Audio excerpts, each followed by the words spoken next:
Hello বন্ধুরা, welcome back প্রতিভা academy. আশা করি সবাই ভালো আছেন। আজকে আমি আপনাদের মাঝে একটি ছোট টিপস নিয়ে এসেছি। তো প্রথমত আমি এক্সেল শিটটি ওপেন করে নিলাম। দেন কাজের শুরুতে আমরা এই শিটটিকে আগে সেভ করে নেব। সেভ করার জন্য আমরা ফাইলে যাব, ফাইল থেকে দেন এখান থেকে সরাসরি সেভ করে নেব। তো আমরা যে কাজটি করব তা হচ্ছে প্রোডাক্ট এর কাজ। প্রোডাক্ট এর কাজের জন্য আমাদের যা প্রয়োজন তা হচ্ছে প্রথমত আইটেম নেম, দ্বিতীয়ত হচ্ছে ডিসক্রিপশন, প্রাইস, কোয়ান্টিটি এবং টোটাল প্রাইস। তাহলে আমার কলাম প্রয়োজন হচ্ছে টোটাল 1 2 3 4 5, টোটাল 5টি আমার কলামের প্রয়োজন। 5টি কলাম এভাবে ড্র্যাগ করে নিয়ে নিচের দিকে যতগুলো প্রয়োজন ততগুলো রো নিব। এইভাবে নিচের দিকে আমরা রোগুলো সিলেক্ট করে নিব। পরবর্তীতে আমরা রো এবং কলাম দুটোই বাড়াতে এবং কমাতে পারবো। তো সিলেক্ট করার পর উপরের টুলবারের একটি অপশান আছে, দেখব ফরম্যাট অ্যাজ টেবিল।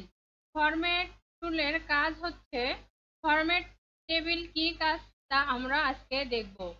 আগের টিউটোরিয়ালে আমরা ক্লিপবোর্ড, ফন্ট, অ্যালাইনমেন্ট, নাম্বার এই কাজগুলো দেখেছিলাম। তো আপনারা না দেখে থাকলে আমার আগের ভিডিওগুলোতে দেখে আসবেন। তো আজকে দেখব আমরা ফরম্যাট অ্যাজ টেবিলের কাজ। তো আমরা এইভাবে এটিকে সিলেক্ট করে ফরম্যাট অ্যাজ টেবিলে এই অ্যারোতে ক্লিক করলে দেখুন আমাদের এখানে অনেকগুলো অপশন চলে আসছে। Light, medium, dark. দেখুন আমরা চাইলে আরও এখান থেকে নিতে পারবো। তো আমরা এখান থেকে আমাদের যা পছন্দ, আমাদের যেটি প্রয়োজন আমরা সেটিকে সিলেক্ট করে নেব। ধরুন আমি এটিকে সিলেক্ট করে নিলাম। এখন দেখুন আমাদের মাঝে একটি ফরম্যাট অ্যাজ টেবিলের একটি বক্স চলে এসেছে। এখানে আমরা যতটুকু সিলেক্ট করেছি ঠিক ততটুকু এখানে শো করতেছে। তো এখানে আমরা কিছু করব না। দেন নিচে দেখুন মাই টেবিল হ্যাজ হেডার্স। তো আমরা যদি এই টেবিলের মধ্যে যদি কোনো হেডার্স চাই তাহলে অবশ্যই আমাদের এখানে ক্লিক করে দিতে হবে। ক্লিক করে দেওয়ার পর দেন ওকে। দেখুন আমাদের মাঝে টেবিল বক্সটি চলে এসেছে। এখানে দেখুন কলাম 1 2 3 4 এবং 5। তো আমাদের এইটি হচ্ছে হেডার লাইন।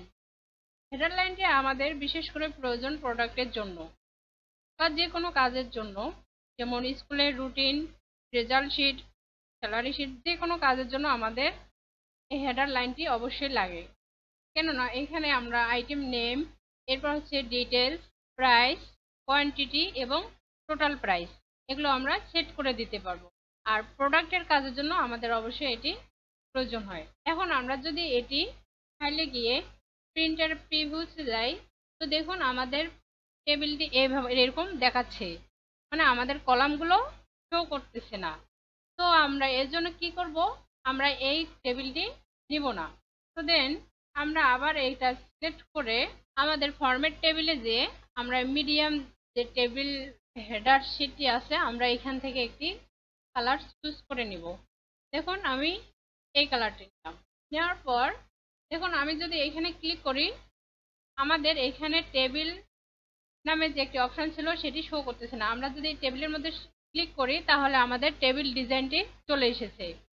তো এখানে কাজ হচ্ছে আমরা টেবিল এখানে ক্লিক করে টেবিল ডিজাইনে যদি ক্লিক করি দেখুন আমাদের এখানে অনেকগুলো অপশন চলে এসেছে। তো এই অপশনগুলো শুধু টেবিল অ্যাডস এই টেবিলের কাজ। তো আমরা এখানে ক্লিক করে টেবিল ডিজাইনে ক্লিক করে দেখুন এখান থেকে আমরা হেডার রো, আমরা যদি এই হেডারটিকে না চাই তাহলে আমরা এখান থেকে হেডার রোটা তুলে দিলে আমাদের হেডার লাইনটি চলে যাবে। দেখুন চলে গেছে। এখন আমরা চাচ্ছি যে না আমাদের হেডার লাইনটি থাকতেই হবে, এই জন্য আমরা কি করব আবার এখানে ক্লিক করে দেব। দেখুন চলে এসেছে। এখন আমরা চাচ্ছি টোটাল রো। টোটাল রো আমাদের অবশ্যই প্রয়োজন, কেননা আমরা যদি প্রাইস, কোয়ান্টিটি এবং টোটাল প্রাইস বের করতে চাই তাহলে আমাদের অবশ্যই একটি টোটাল রোর প্রয়োজন হয়। সেক্ষেত্রে আমরা এখানে দেখুন আমাদের টেবিলে কিন্তু টোটাল রোটা নাই। সেক্ষেত্রে আমরা এখানে টোটাল রোতে ক্লিক করে দেব। দেখুন আমাদের টোটাল রোটি চলে এসেছে। এখন আমরা চাচ্ছি হ্যান্ডেড রো। এই হ্যান্ডেড রোসটি আমরা চাচ্ছি না, সেক্ষেত্রে আমরা এখানে ক্লিক করে দিলে দেখুন আমাদের হ্যান্ডেডটি চলে গেছে। মানে হ্যান্ডের যে কালার সেই কালারগুলো চলে গেছে। এখন আমরা যদি চাই যে না আমরা কালারগুলো চাচ্ছি, সেক্ষেত্রে দেখুন এখানে ক্লিক করে রাখবো। এখন আমরা চাচ্ছি যে ফার্স্ট যে কলামগুলো আছে, ফার্স্ট কলামগুলো আমরা হাইলাইট করে রাখবো। ফার্স্ট কলামটি হাইলাইট করার জন্য আমরা টেবিল ডিজাইনে গিয়ে ফার্স্ট কলাম এখানে ক্লিক করে দেব। তো বন্ধুরা দেখুন আমাদের এখানকার কাজ শেষ।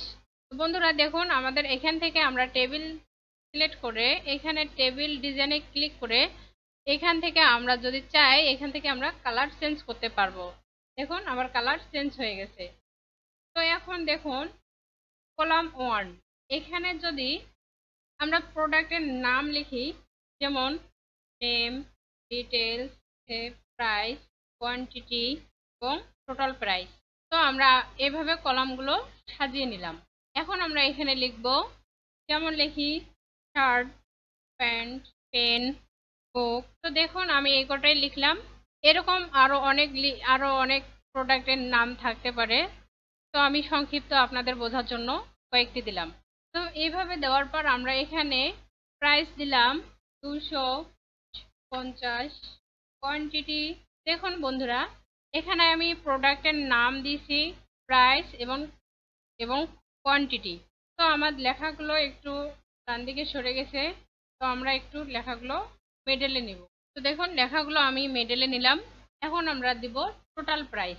টোটাল প্রাইস আমরা কিভাবে টোটাল প্রাইস বের করি তা আমরা অবশ্যই আগের ভিডিওতে দেখে আসছি যে সাম কিভাবে করে। আমরা সবাই জানি সামের জন্য আমাদের ইকুয়াল SUM, সাম দিয়ে ফার্স্ট ব্র্যাকেট, দেন আমরা এটিকে সিলেক্ট করে নেব। তো দেখুন বন্ধুরা এখানে ইকুয়াল সাম দেওয়ার আমরা এটা সিলেক্ট করা নেওয়াতে আমাদের টেবিল 2 প্রাইস, কোয়ান্টিটি এগুলো চলে এসেছে। আমাদের সাম যেভাবে করছিলাম তখন আমাদের কি ছিল, F9 এই কথাটি চলে এসেছে। তো এখন দেখুন আমাদের মাঝে এটি চলে এসেছে। তো এটি চলে আসার কারণ আমাদের এখানে প্রাইস, কোয়ান্টিটি দেওয়া আছে এই জন্য। তো এই জন্য আমরা এভাবে এটা না করে আমরা অন্যভাবে করব। এটা করার জন্য আমরা ফার্স্ট ব্র্যাকেট, দেন এখানে আমাদের কি আছে, ডি। ডি প্রাইসের ঘরটি আমাদের কোথায় আছে, কোন কলামে, ডি, এবং কোন রোতে আছে, 9। সেক্ষেত্রে আমরা D9 দিয়ে ইকুয়াল স্টার, এরপর আমরা নেব কোয়ান্টিটি আমাদের কোন ঘরে আছে, E9। এক্ষেত্রে আমরা E9 দিয়ে আবার ফার্স্ট ব্র্যাকেট দিয়ে দেন এন্টার। দেখুন আমাদের নাম্বার চলে এসেছে, টোটাল প্রাইস চলে এসেছে। দেখুন বাকিগুলো আমি কিন্তু ক্যালকুলেশন করিনি, তো অটোমেটিক চলে এসেছে। এটা কারণ হলো আমাদের টেবিলটি আগে থেকেই নেওয়া ছিল, এজন্য। আমরা খুব সহজে এইভাবে একটি প্রোডাক্টের ডিটেলস তৈরি করতে পারি, প্রোডাক্টের ডিটেলস শিট তৈরি করতে পারি। এখন আমরা যা করব সেটা হচ্ছে টোটাল। এখন আমরা এদিকে টোটালগুলো বের করব। এটা বের করার জন্য আমরা এখানে একবারে সিলেক্ট করে দিব না, এখানে দিতে গেলে আমাদের দেন এটাকে এভাবে ধরে ফার্স্ট ব্র্যাকেট দেন এন্টার। দেখুন আমাদের টোটাল চলে এসেছে। তো বন্ধুরা দেখুন আমরা এখানে টোটাল প্রাইস বের করে নিয়েছি। আপনারা এভাবে খুব সহজেই বের করে নিতে পারবেন। তো এখন আমরা দেখি কম্পিউটার থেকে যদি আমরা ক্যালকুলেটর করি, যেমন 350 গুণন 30 দেন এন্টার। দেখুন আমাদের খুব সহজেই অ্যান্সার বের হয়ে গেছে। তো আপনারা এইভাবে কাজ করে যাবেন। প্রতিভা একাডেমির সাথে থাকার জন্য আপনাদের অনেক ধন্যবাদ। ভালো থাকবেন।